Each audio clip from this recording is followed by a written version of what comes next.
Bonjour mesdames, mesdemoiselles et messieurs, aujourd'hui nous allons étudier l'inconscient à travers Freud. Qui est Freud? Freud est avant tout un clinicien.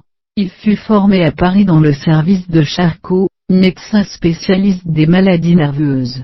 Le premier constat de Freud est édifiant: certains malades, dont les membres sont paralysés, ont un comportement irrationnel, et pourtant ne présentent aucun trouble d'origine biologique, aucune maladie organique.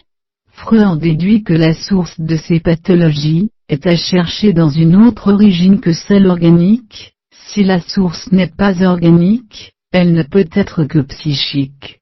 Il y a psychiquement quelque chose qui se dit au travers de différents symptômes, quelque chose que la conscience ne peut dire, et qui se traduit par une somatisation. Il y a psychiquement quelque chose qui veut se dire mais que la conscience ne peut avouer et qui se traduit par le corps.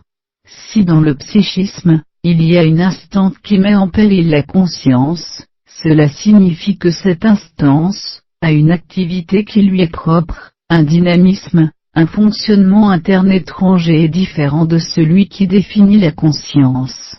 L'hypothèse de l'inconscient répond, donc d'une nécessité clinique, afin d'expliquer des phénomènes psychiques, qui échappent à la conscience mais qui pourtant font sens. Exemple, Anao. L'inconscient chez Freud. L'inconscient, une réalité positive et dynamique.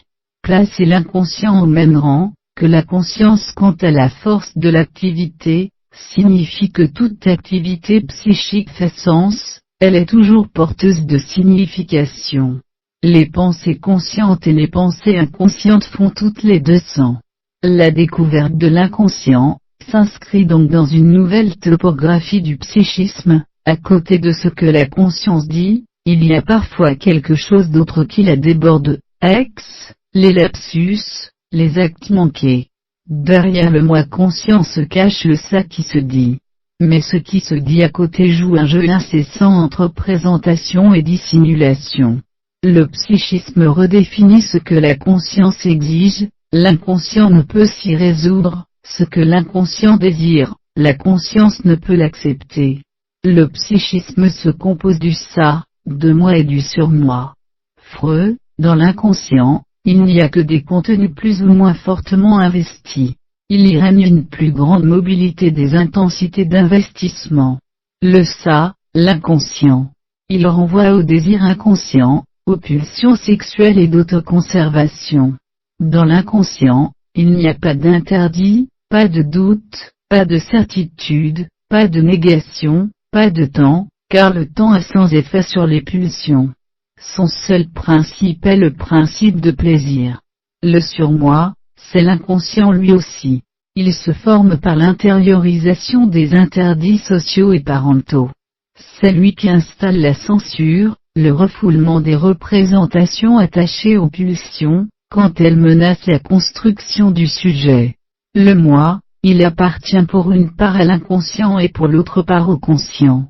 Il demeure le pôle conscient du sujet, de la personnalité. Le moi joue un rôle de médiateur dans le conflit du moi et du surmoi. Il n'est donc pas autonome car il met en place des mécanismes de défense inconscients grâce auxquels il résiste à l'apparition du refoulé. Avec Freud, le moi devient en partie conscient, l'homme ne peut plus être pensé seulement à partir de la conscience et de l'opposition entre la conscience et le corps.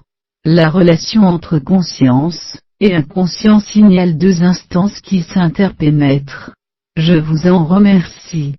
Bonjour mesdames,